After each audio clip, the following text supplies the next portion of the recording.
Welcome to History Mysteries, where we unravel the most captivating events in history. Today, we're diving into one of the longest and most brutal conflicts of the medieval era, the Hundred Years' War. For over a century, England and France clashed in epic battles, changing the course of European history forever. What sparked this legendary rivalry, and how did it shape the future of both nations? Stick around as we uncover the forgotten tactics, surprising twists, and the powerful figures that define this epic saga. This is History Mysteries, and you're about to discover a war like no other. Chapter 1: The Roots of Conflict, Dynastic Disputes, and Economic Tensions. The Hundred Years' War wasn't simply about one battle or one claim.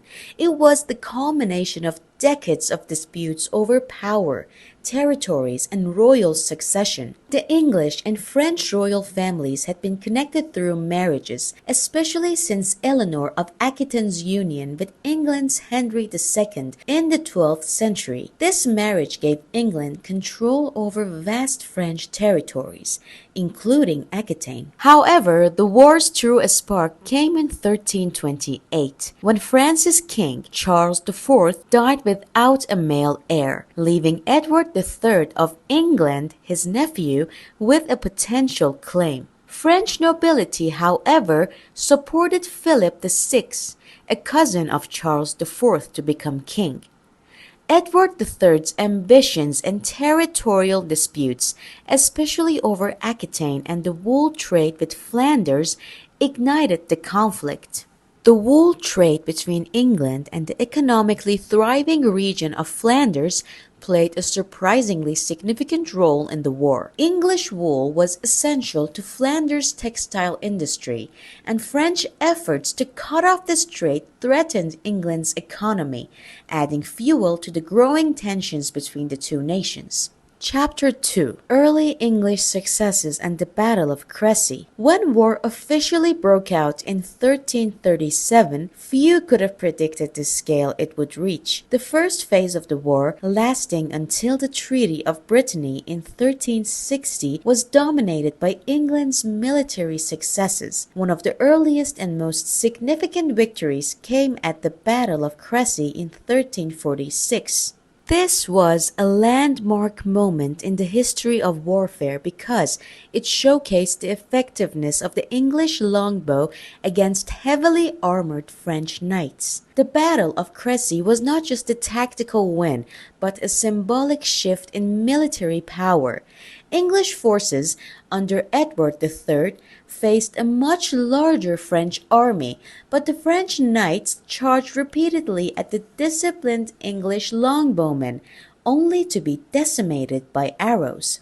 The crushing defeat at Crécy demonstrated the obsolescence of traditional knightly warfare. Alongside the use of the longbow, the Battle of Crécy is also notable for being one of the first European battles to involve early cannon fire. The English used small cannons to disrupt French formations, marking the slow but steady introduction of gunpowder into European warfare. Chapter 3: The Siege of Calais, England's stronghold in France. 1 year after the Battle of Crécy, in 1347, England sets its sight on the strategically important port of Calais. This siege is a crucial but often overlooked event in the Hundred Years' War. Edward III knew that controlling Calais would give England a strong foothold in northern France and a base for future operations. The siege lasted nearly a year and ended with the city's surrender in August 1347. Edward allowed most of the population to flee but installed English settlers, effectively turning Calais into an English colony. Calais remained in English hands for over 2 centuries, serving as a vital link for trade and military campaigns. The siege of Calais is famous for the story of the burghers of Calais. As the city was on the verge of surrender, Edward III demanded 6 of its leading citizens sacrifice themselves to save the rest. They walked out barefoot with nooses around their necks, prepared for execution. Legend has it that Edward's queen, Philippa of Hainaut, convinced him to spare their lives. Chapter 4. The Black Death and its impact on the war. Just as England was enjoying a series of military successes, the Black Death struck Europe in 1348. This catastrophic plague, which killed between 30 to 50% of Europe's population, did not spare England or France.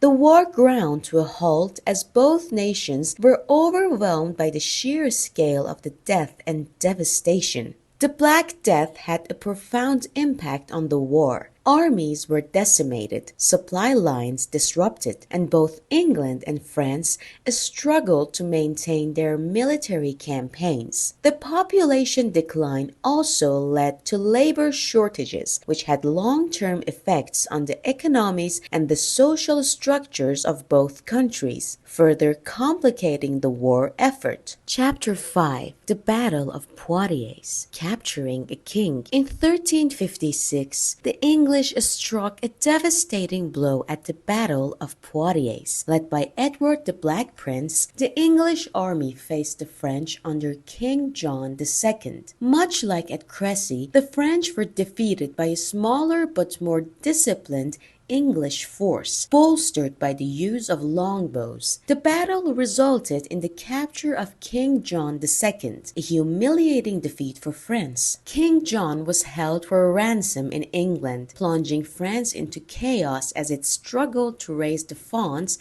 for his release. The ransom demanded for King John II was one of the largest in the history. The Treaty of Brétigny, signed in 1360, required France to pay 3 million gold écus for the king's release. To raise this enormous sum, the French imposed heavy taxes, deepening unrest among the peasantry, which contributed to the outbreak of the Jacquerie, a peasant revolt in 1358. Chapter 6. The Treaty of Brétigny, a fragile peace. The Treaty of Brétigny, signed in 1360, marked a temporary halt in hostilities and gave England significant territorial gains in France, including Calais, Gascony, and parts of Aquitaine. In exchange, Edward III agreed to renounce his claim to the French throne, though in practice, this peace was always fragile and temporary. Despite agreeing to the treaty, neither side was fully satisfied and the terms were heavily resented by the French populace, particularly the heavy taxes imposed to pay for the ransom of King John II. This discontent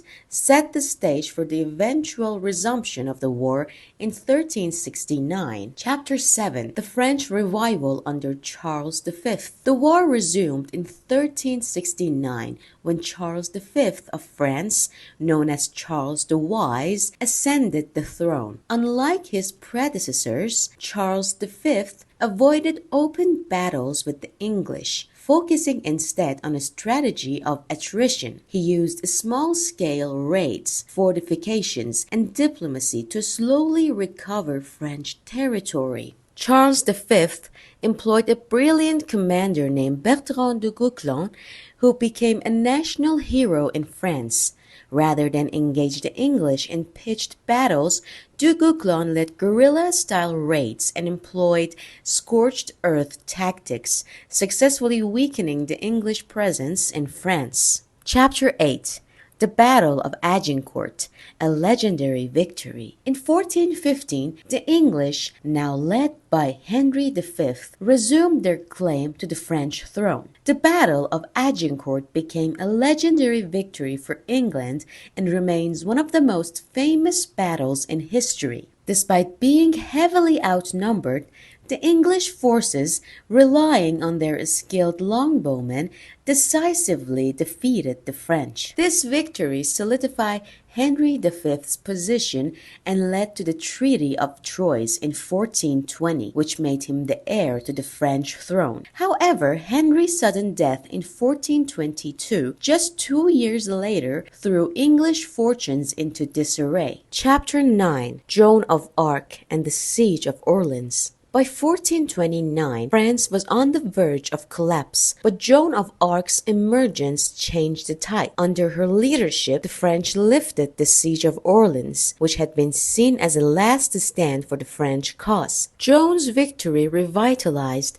the French army, leading to the coronation of Charles VII in Reims and giving new life to the French war effort. Chapter 10: The Final Years and the Fall of Bordeaux. The war dragged on for another 2 decades, but France continued to gain the upper hand. The final battle occurred at Castellon in 1453, where French forces, using early artillery, decisively defeated the English. Shortly after, the city of Bordeaux, England's last stronghold in France, surrendered. With the fall of Bordeaux, the 100 Years' War officially came to an end. England was left with only the city of Calais, and France emerged as a unified kingdom under Charles VII. The 100 Years' War wasn't just a dynastic struggle. It marked the beginning of modern nation-states and forever altered the landscape of medieval Europe. Feudalism began to fade. Gunpowder and new military strategies emerged, and both England and France came out of the war with a stronger sense of national identity. Thank you for joining us on History Mysteries as we unraveled the 100 Years' War, a conflict that shaped the course of European history. The war may have ended in 1453, but its legacy lived on for centuries. France, united under Charles VII, emerged stronger and more centralized, while England's ambitions in France were shattered, leading to internal conflict like the Wars of the Roses. The 100 Years' War revolutionized warfare with the decline of knights and the rise of common soldiers, artillery, and new military tactics. It also fostered the development of nationalism, with both the French and English people beginning to see themselves as part of distinct, unified nations. The echoes of this war continued to shape the future of both kingdoms and the continent itself. If you enjoyed this deep dive into the 100 Years' War, don't forget to like, share, and subscribe to History Mysteries for more in-depth explorations of the events that defined our world. Until next time, where we uncover more of history's greatest mysteries.